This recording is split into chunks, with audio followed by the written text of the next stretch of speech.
প্রিয় ছাত্রছাত্রীরা, সোমনাথ একাডেমিতে তোমাদের সবাইকে স্বাগত। রবীন্দ্র মুক্ত বিদ্যালয় থেকে তোমরা যারা 2024 ডিসেম্বর সেশনে মাধ্যমিক পরীক্ষা দিয়েছিলে এবং রেজাল্ট তোমাদের কিন্তু প্রকাশিত হয়েছে। তারপরে তোমরা যারা কোনো সাবজেক্টে হয়তো ফেল করেছো বা খারাপের জন্য তোমরা পিপিএস করতে দিয়েছিলে, তো সেই পিপিএসের রেজাল্ট আজ দেখো 24/2/2025 কিন্তু পিপিএসের রেজাল্ট কিন্তু প্রকাশিত হয়ে গেল। পিপিএস রেজাল্টের পুরো লিস্ট প্রত্যেকের নাম সহ আমি দেখিয়ে দিচ্ছি এই ভিডিওতে। যাদের নাম্বার বেড়েছে তাদের কি করতে হবে, যাদের বাড়েনি তাদের কি করতে হবে, সম্পূর্ণ ভিডিওটি দেখো, আমি সম্পূর্ণ তথ্য নিয়ে আলোচনা করে দেবো। দেখো, পিপিএস রেজাল্ট মাধ্যমিক পরীক্ষা ডিসেম্বর 2024 আন্ডার WBCROS। প্রথমত আমি যদি বলি যেগুলো চেঞ্জ হয়েছে আমি সেইগুলো একটু বলে দেবো, আর বাকিগুলো আমি জাস্ট দেখাবো, তোমরা কেউ দেখে নেবে তোমাদের নাম সহ, ঠিক আছে? দেখো, সবার প্রথমে সাবজেক্ট হচ্ছে বেঙ্গলি।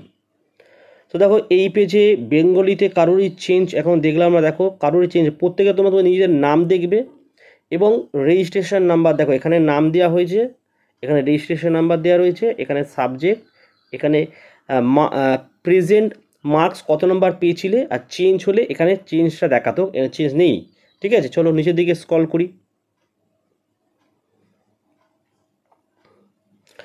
দেখো এখানে একজনের চেঞ্জ আমরা পেয়েছি, সেটা দেখো এইটা ইসাফ আলী, ঠিক আছে? রেজিস্ট্রেশন নাম্বার হচ্ছে এইটা, বেঙ্গলিতে সে 13 পেয়েছিল, চেঞ্জ হয়ে কিন্তু 18 হয়েছে, ঠিক আছে? আর বাকি কারোর কিন্তু চেঞ্জ হয়নি। আচ্ছা, এবার এটা ইংলিশ। দেখো ইংলিশেও কারোর চেঞ্জ হয়নি, তোমাদের প্রত্যেকে কিন্তু নিজেদের নাম দেখে নাও। রেজিস্ট্রেশন নাম্বারটা অবশ্যই মিলিয়ে নেবে, কারণ একই নাম অনেকের থাকতে পারে কিন্তু রেজিস্ট্রেশন নাম্বারটা একই থাকে, আলাদা থাকে প্রত্যেকের, ঠিক আছে? আচ্ছা, এখানে দেখে নাও কারোর চেঞ্জ হয়েছে এখানে ইংলিশ, এটা ইংলিশ, ঠিক আছে? হ্যাঁ দেখো এখানে আর একজনের দেখা আছে, দেখো দেখো দেখেছো 31 থেকে 37 হয়েছে। চলে আসো, তো এখানে চেঞ্জ হয়েছে কয়েকজনের, দেখে নাও। দেখো তন্ময় মণ্ডল, দেখেছো এই যে একজনের চেঞ্জ হয়েছে, দেখো দেখো 81 থেকে 85 হয়েছে। দেখো তারপরের জন্য চেঞ্জ হচ্ছে 80 থেকে 83 রয়েছে, ঠিক আছে? এটা কিন্তু ম্যাথামেটিক্স ছিল। হ্যাঁ, জিওগ্রাফি এর আছে, দেখো জিওগ্রাফিতে পেজে দুজন আছে, জিওগ্রাফি দেখো কোনো চেঞ্জ হয়নি এখানে। হিস্ট্রি দেখো কোনো চেঞ্জ নেই এখানে। আচ্ছা, একজনের চেঞ্জ হয়েছে, দেখেছো? আচ্ছা, এনার কিন্তু আগেরটাও চেঞ্জ হয়েছিল, ঠিক আছে? দেখো হিস্ট্রিতে 43 থেকে 50 হয়েছে, 7 নম্বর এখানে বেড়েছে কিন্তু। চলে আসো ফিজিক্যাল সায়েন্স, চলে আসো, দেখো 10 থেকে 11 হয়েছে, পাস হয়নি, টুম্পা রয়।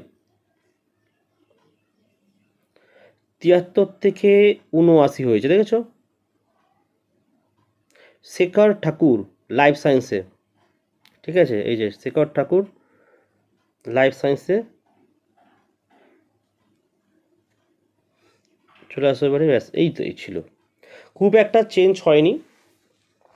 যাদের যাদের নাম্বার বেড়েছে তারা অবশ্যই স্কুলে স্টাডি সেন্টারে তোমরা যোগাযোগ করো, যোগাযোগ করলে তোমরা নতুন রেজাল্ট পাবে, ঠিক আছে? আর যারা এখনও পাস করতে পারলে না, তোমাদের কিন্তু জুনের পরীক্ষার ফর্ম ফিল আপ কিন্তু 28শে ফেব্রুয়ারি থেকে শুরু হচ্ছে। প্রত্যেকে দ্রুত ফর্ম ফিল আপ করে আবার পরীক্ষায় তোমরা বসতে পারো, যে সাবজেক্টটাতে ফেল করেছো তার জন্য, ঠিক আছে? আর যদি তোমরা ভালো রেজাল্ট করতে চাও অবশ্যই তোমরা সোমনাথ একাডেমি থেকে স্বল্প মূল্যে নোট নিয়ে কিন্তু পড়াশোনা করতে পারো। আর আমাদের নোট মানে 90-এর মধ্যে 80 থেকে 85 কিন্তু অবশ্যই কমন থাকবে। যারা নতুন তারা চ্যানেলটি কিন্তু অবশ্যই সাবস্ক্রাইব করবে, কারণ তোমরা দেখো এমন একটি চ্যানেল যেখানে তোমরা একদম সঠিক টাইমে সঠিক সময়ে সমস্ত তথ্য জানতে পারো। এবং গণিত, ম্যাথ এবং ফিজিক্যাল সায়েন্সে তো আমি ধরে ধরে তোমাদের শেখানো হচ্ছে, এখানে তোমরা কীভাবে পাস করতে পারো, ভালো রেজাল্ট করতে পারো। তো আজকের ভিডিও আমি এখানে শেষ করছি, তোমরা প্রত্যেকে ভালো থেকো এবং সুস্থ থেকো।